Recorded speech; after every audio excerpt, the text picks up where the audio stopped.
Hi, Chris here for American Blues Scene with Grammy-nominated recording artist Samanthafish. Hey. Let's hear it, everybody.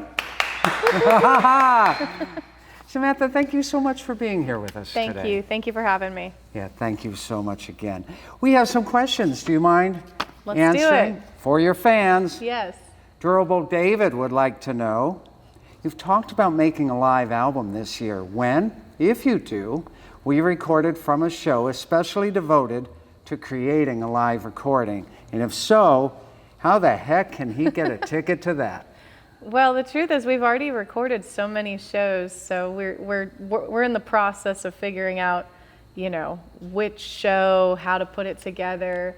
But, it's never off the table to record something. But if we do and we want to make it a big deal, we will announce it. And Durable David will have his shot. There you go. And Durable David has one more question. Okay. What is success for you? How big? How much? How far?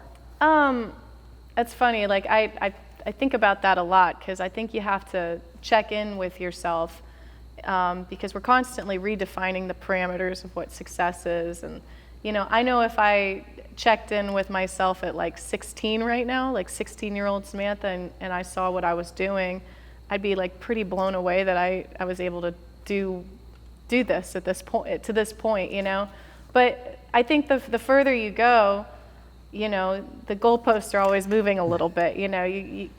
I just want to grow as much as I can, but also like I want to play the music that I want to play, and I've been really fortunate to have the opportunity to do both so far. So I mean, really just as far as I can take it. All right. Next question is from Rob Pizza Man. And he would like to know, I would ask her how excited she is to be one of the openers for the Stones at JazzFest in NOLA. That has to be a thrill for you. It absolutely is. I mean, it's been one of those things that I have always wanted to do. Anytime somebody would ask me, like, who's your, who would you love to open for?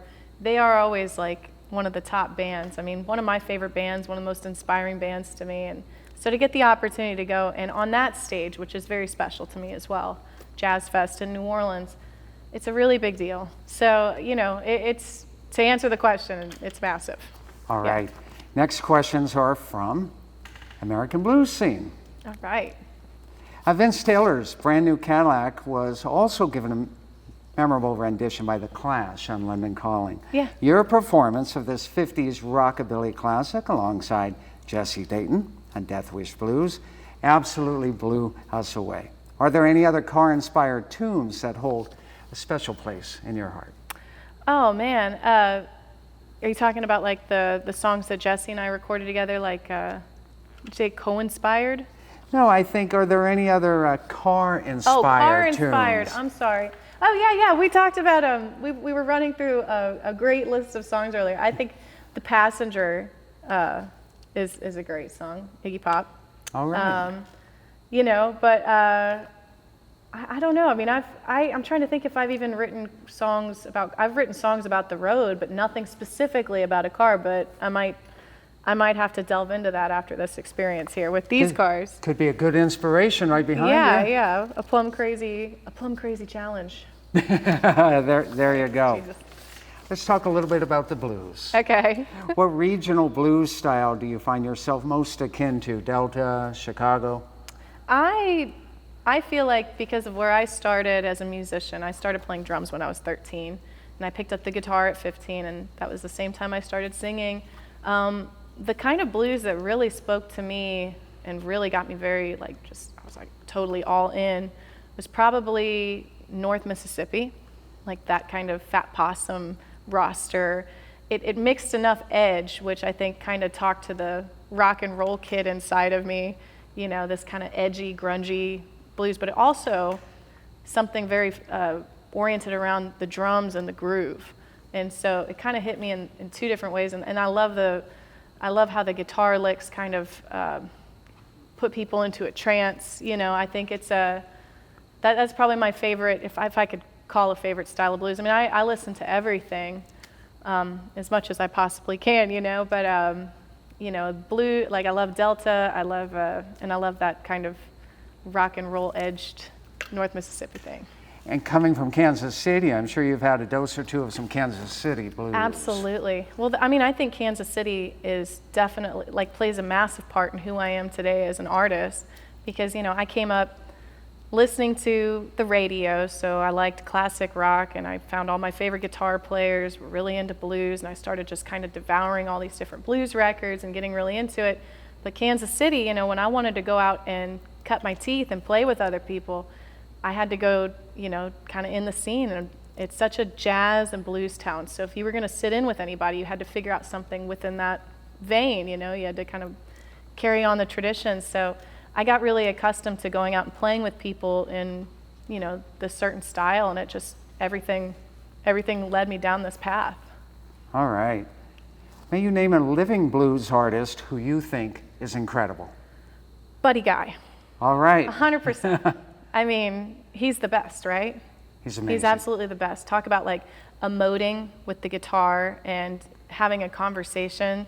He's one of my favorite conversationalists on stage. Like, he really talks to people and he engages the audience. And I mean, he's been doing it forever. You know, he's had plenty of experience, and I think he's the best. Who else is on your playlist on your phone? Oh my gosh, it's pretty diverse, honestly. I mean, I was listening to the new Beyonce record this week, and you know, I listen to a lot of Americana. I listen to a lot of rock and roll. I mean, I always, you know, we talk about the Stones. I listen to Tom Petty a lot. I listen to, you know, but I like different stuff too. I mean, I like 9 Inch Nails, and I like pop music. I'll listen to Lady Gaga. You know, I mean, there's really not a lot of, I don't have a lot of lines in what I listen to. Very cool. What was the first song you played in front of an audience? If It Makes You Happy by Sheryl Crow. All right. Yeah. It was the first song I ever learned, too, on the guitar. Playing in front of an audience, is that where you get the most happiness, or in the studio? It's a different kind of happiness. Like the stage is where I feel most comfortable. It's kind of, there's this immediate feedback on stage. You know, it's a give and take with the audience. There's a lot of energy going on, and you know, I feel like that's where I spend most of my time is, you know, on the road performing live shows. But there's something about the studio. You go in there and it's like a massive amount of stress at the beginning. You know, for me at least, I go through this like cathartic, like, you know, like you just getting this workout. It's a process. It's a lot of energy, a lot of like creative brain energy going into it. I think when it's done, I feel sometimes it's the most elated feeling I'll ever have when I'm walking out of the studio and I have something that I know no one's going to hear for at least 6 to 9 months, but it's like my own little accomplishment, and I feel like it's like the last day of school, or you know what I mean? There's no better feeling, like you just kind of got this thing off your chest and here it is, and that's a great feeling. That's very cool. I've got to ask you, you are now a Grammy nominee. Yeah. Best Contemporary Blues Album for your collaboration on Death Wish Blues. Yeah. Congrats. Thank you. Thank you very much, yeah. How was it being at the Grammy Awards? It was cool. I mean, it was, when we got the news, I think both Jesse and I were just so like shocked, you know. It's something I've been working towards my entire career, you know, and I think we were both like just really excited and surprised that it got recognized as the record that we believed it to be, which we both were so proud of it, and we felt so strongly about this album. So it was really a massive honor for it to be acknowledged. And then going to the Grammys, it's a trip. I'd been once before as just a you know, civilian watching it, and to go and do the whole red carpet thing and you know, go through the whole process. It's a roller coaster of emotions while you're there, but it is an honor, and I don't know, I had a great time. Good. Hey, let's talk about blues legends. If you could meet or have seen live a blues legend who is no longer with us, who would it be? I never got to see R.L. Burnside, and he's one of my favorites. We just talked about the North Mississippi sound. Him and probably Junior Kimbrough, like 2 players that really inspired a lot of, you know, my playing, and I feel like I'm always tapping back into that source when, you know, when I'm looking for inspiration. I would have loved to see RL and or Junior Kimbrough at some point in time. All right. Name a couple albums you think everybody should have in their playlist, blues-wise. Ooh. Okay, B.B. King's Indianola, Mississippi Seeds. That's one of my very, very favorite blues records. RL's Ass Pocket of Whiskey. I feel like it pushes the genre. I mean, John Spencer, our producer from Death Wish Blues, was the John Spencer Blues Explosion, played in the band with him and created this collision of sounds. So for me, as a contemporary blues artist that likes, mixing it up, that's a great record. Trying to think any more. I mean, really anything by Freddie King, you're not going to go wrong. He's also one of my favorites. Yeah, that's a pretty good start. I'd have to think some more. I mean, there's a lot of them. Yeah. Okay.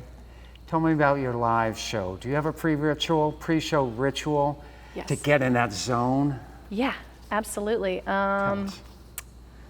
It's getting ridiculous. The list of things I have to do is getting longer all the time. Because if it works, it gets added into the ritual, which is problematic. But a lot of it is just like, writing the set list, making sure the show is ready and taken care of. Getting yourself prepped for the show. For me, it's wardrobe, hair, makeup, and all that is just kind of this like getting your head in the game process. And then I do vocal warm-ups too, because I really believe in taking care of this, because if you don't take care of your voice, and with as much as we play, it requires a certain amount of stamina. And for me, it's like stretching, and it's like stretching before a race. You got to do it. And then I also make a cool little hot drink before I go on stage, and I just have something to sip that just sort of, helps me out throughout the show. All right. Yeah. That is so cool. Let's talk about cars just for a minute, because we are here in the Dream Giveaway Garage, and these two amazing Challengers are right behind us.